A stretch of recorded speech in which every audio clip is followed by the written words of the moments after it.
Hey everybody, hey again. How's everybody doing today? It's Kathy Meadows here back at you.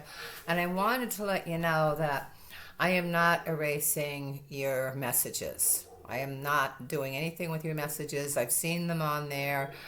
Obviously, either my computer's getting hacked and your messages are being erased that way, or something's going on with the social media network, but I am not doing it. I would never do that, and I endeavor to try to eventually always answer any of your messages that come up. But if you wanted to make this more permanent, you can do a thumbs up or a subscribe. And then now listen, social media has unsubscribed people, maybe by accident or whatever, but I've heard about it from other creators. So you have to check back and make sure you're still subscribed to some of these sites that you're trying to watch as well. But just know I am not deleting messages. I am trying to answer messages, but they are being deleted from me. And from now on, I'm going to make sure messages is on, because I don't unmessage my things. I mean, I make sure messages are on.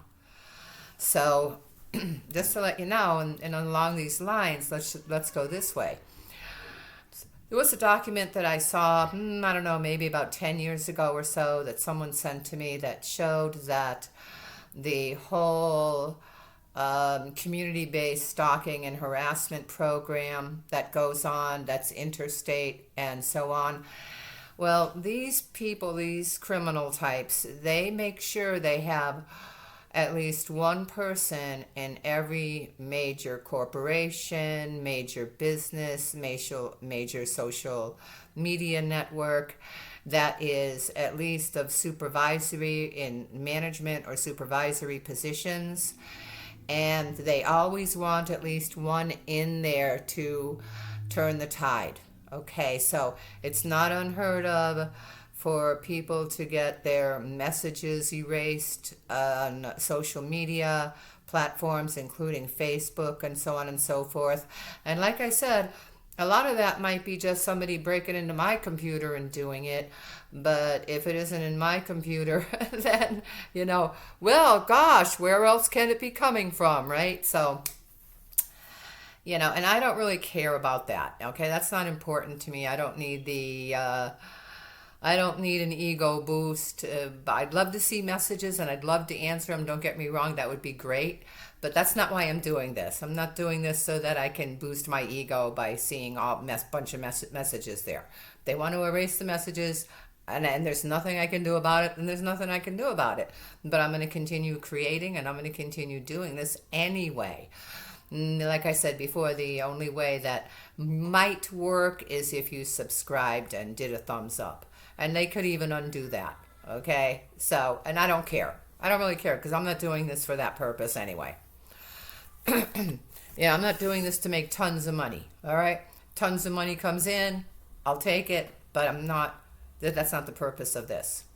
The purpose of this is to have these projects that I do that I feel are helpful, that can be fun once you get into the game of it, that are maybe helpful to other people. It's a project, something I want to do. So just saying that you should be doing the same thing. Listen, this is a hard life for us being targets of harassment. Terribly hard life. Like, they don't want you to do anything. They don't want you to create. They don't want you to have projects. They don't want you to do anything. And they're going to do anything they can do to stop that from happening. If it means removing all your messages from your post. Now, they don't remove everyone's messages, okay? The people who are successful, who don't have their messages removed, they probably aren't that big of targets. Or whether they're even targets or not, or whether they're working for the other side or not, I don't know.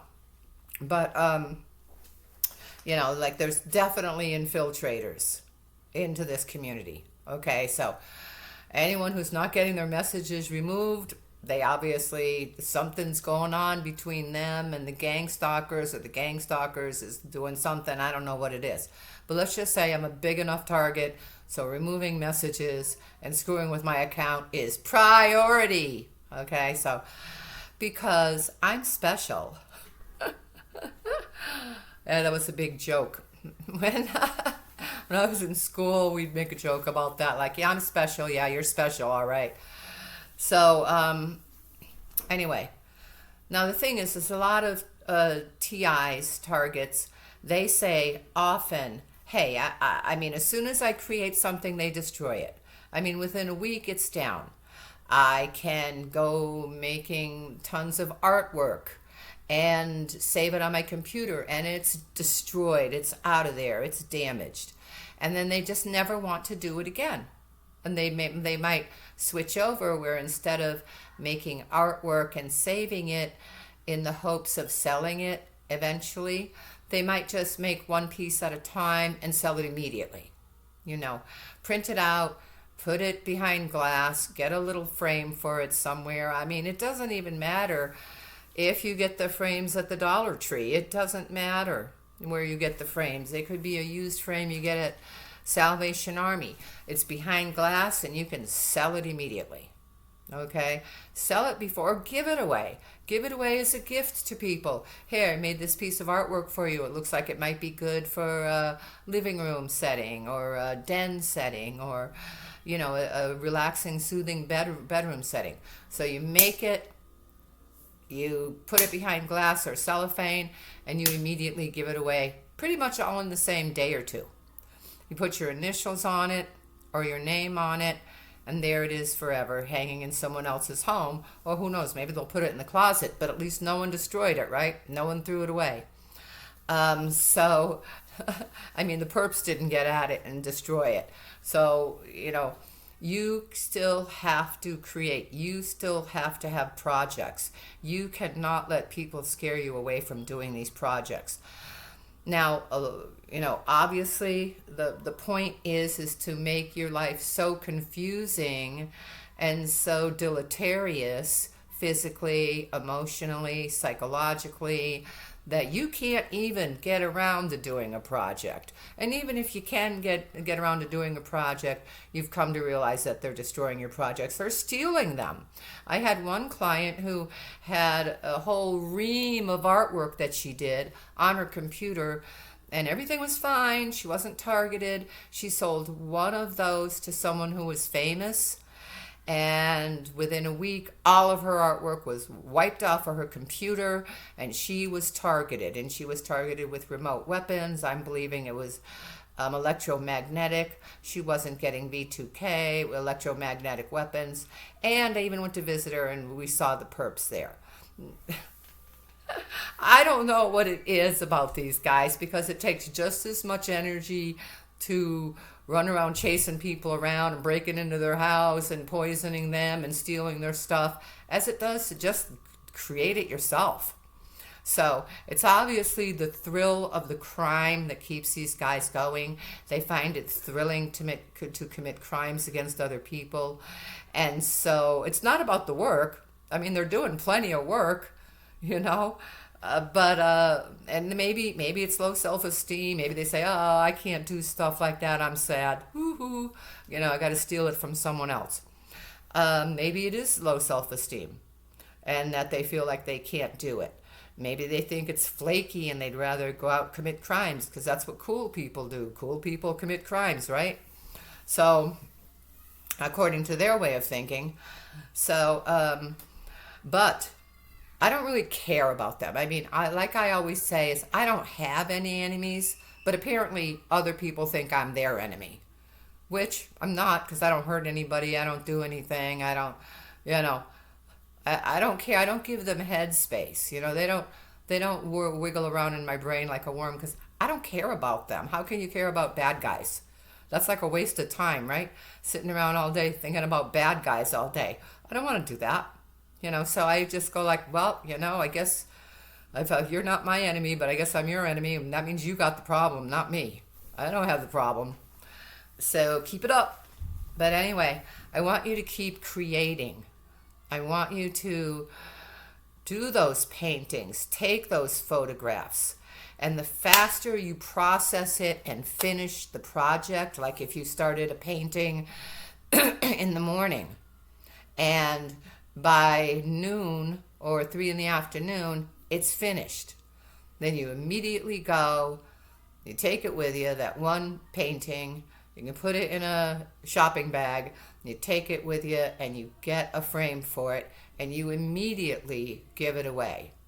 So if you're thinking, well, I want to sell them, I want to go into business selling them, I think that's worthy. But you're gonna have to have the bad guy's approval for that, and they're not going to give it to you because they're for the money. I'd be surprised if they did. I mean, they might cut a deal with you. They might pull you over someday and say, "Hey, you give us 25%. We're good, right?" I mean, I don't think so. Okay, it's possible. I mean, that would be preferable. And you might even say, okay, give me 25%, I'll give you 25%, just leave me alone. I'll give you 50%, just leave me alone. All right? And I would, no judgment calls on that. Anyone who can get out of this nightmare by, saying, I'll do all the work, I'll put in all the blood, sweat, and tears, and you'll make a profit just by doing nothing, it might be worth it. It might be worth it just to get the heck out of this and, play patty cake with the bad guys. Okay? And we all know who they are. I mean, I do. I know who they are. You should know who they are. They're of the same ilk. They're famous bad guys. The famous bad guys go back to the 20s, 1920s and beyond, so, but I want you to keep creating. If you finish the project in one day, now things like knitting and crocheting's easy. You can take that with you in a bag. You can go shopping with it. You can take it home. You can hide it hither and yon, here and there, and for one day, check it out again the next day. But they'd probably wait till you were almost finished with the project, so then they can wreck it or steal it. Okay. So probably for the first couple of, for the first couple of feet of that scarf you're making, they might leave you alone. Unless they really want to make you angry and make you go over the top and blow up, then they might start messing with it, okay? But a lot of the things you can do for your project are easy to do. If you're painting, you can paint it, frame it, and get rid of it the same day. Give it away as a gift. If you can't sell it, you can't sell it. But you have to do the project.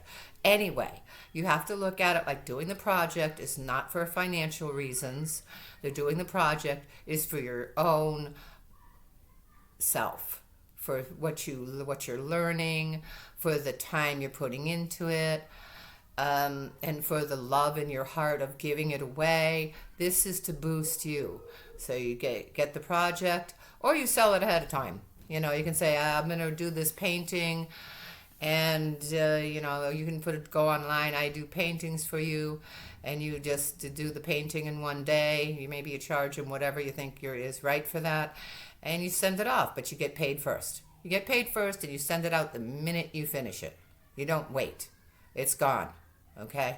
If you can have a safe place to keep it while you're waiting, go ahead and do that. Put it under some cellophane and put it in a manila envelope and send it out. There are also ways that if you do a painting, you can go out, or a drawing, you can go out and make 20 copies of it. Go see if you can sell it online. Go see what you can do about that. Sell it on Etsy.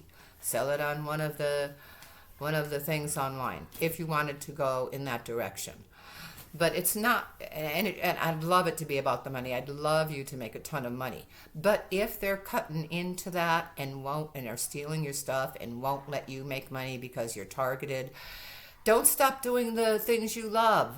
Keep doing them. Keep having these projects. Keep painting. Keep knitting. Keep drawing. Keep writing.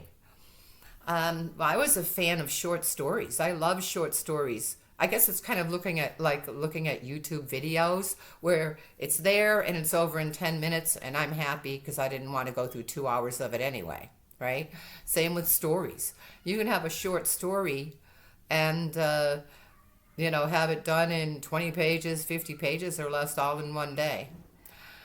And if you want to know how to learn to write a short story, you can go to YouTube and look up Kurt Vonnegut, how to write a short story.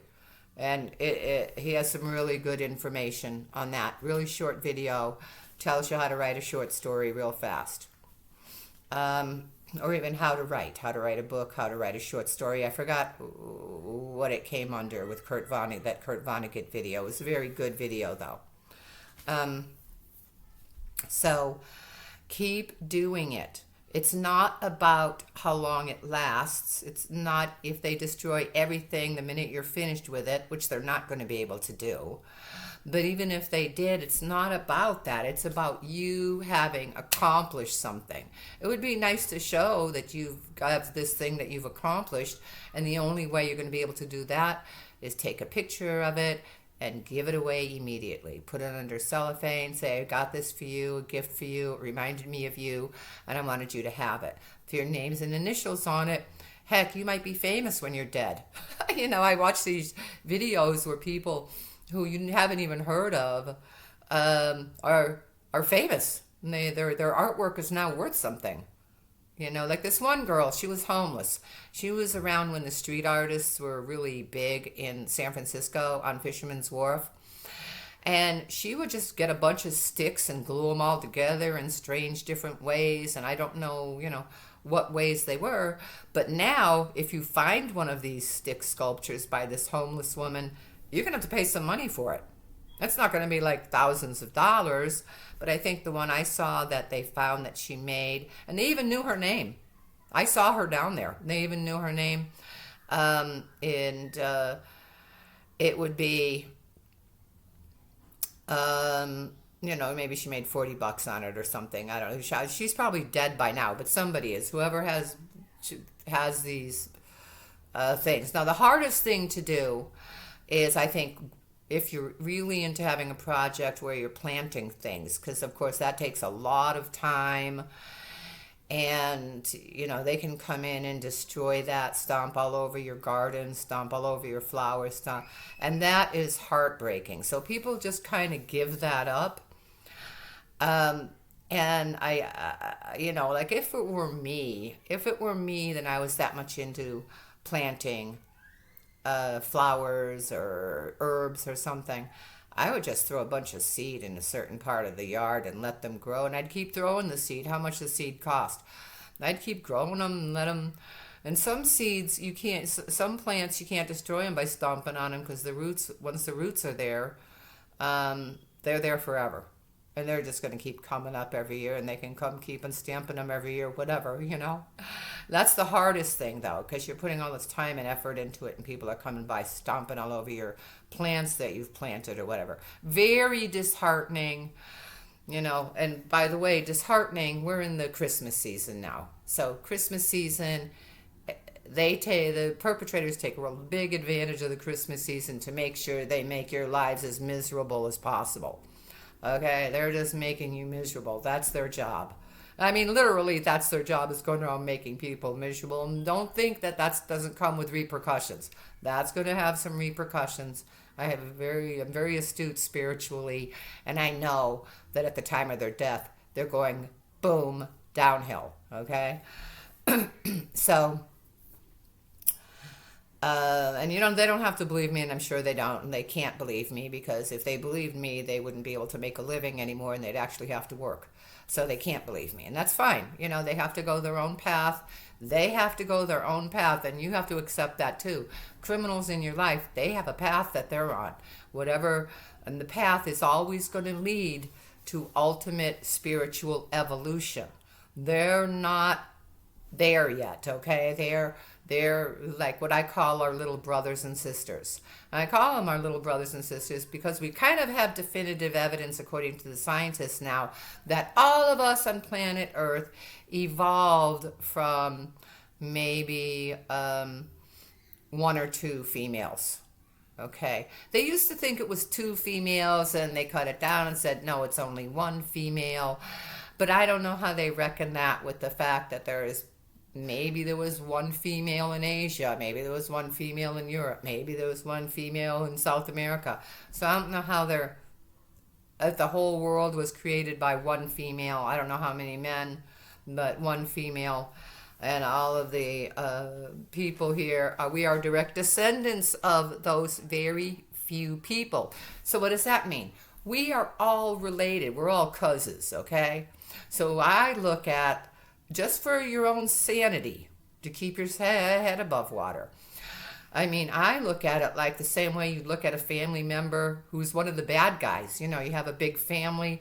There's always going to be that one who's an alcoholic, or who's in and out of jail for petty crimes, or who got in big trouble for some major crime like child abuse or rape or something like that. But they're in our family, right? So, you know, all of them. I mean, I have relatives who are severely addicted to drugs, who just are crazy out of their mind, who hurt people without provocation, just to get what they need to get to survive. And yeah, I have one person in my family like that. I'm talking about extended family. So I have people in my family who are gay. You know, extended family.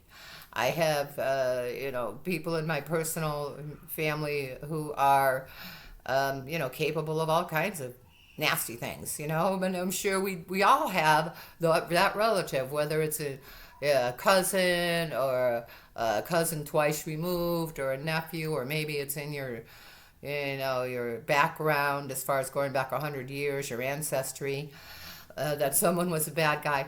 So you can see that also that mothers of serial killers still love their kids. Matter of fact, they don't even believe the serial killers for a while, okay? And a lot of them just still love the kid. And I don't know, that's all confusing. That's a whole different story, because if they really loved the kid while the kid was growing up, then, maybe this wouldn't have happened. But, there's all kinds of scenarios about that. And parents are out working 2, 3, 4 jobs. No one's home watching the kids. Kids get abused by someone else, turn into a serial killer. The parents have nothing to do with it. They're just trying to make a living. But hard to trust every babysitter you can find. But anyway, it's getting dark. I'm going to end this now, but I am going to come back. And remember, if you want to give me some love and you want to leave a comment, you can, but you can expect them to disappear. You're probably better off subscribing and maybe giving a thumbs up, which they can also reverse, I'm sure, too. But they're not going to be able to reverse that from my computer. If they're going to reverse a thumbs up or destroy your subscription, they're going to have to do it from your computer, and they're going to have to, do it from the main corporation there. So thank you so much. I'd love to talk more, but losing light here, and we're going to continue this another time. Love you all. Hang in there and do your projects. Find one you can do all in one day and then give it away. Thank you so much. Bye-bye.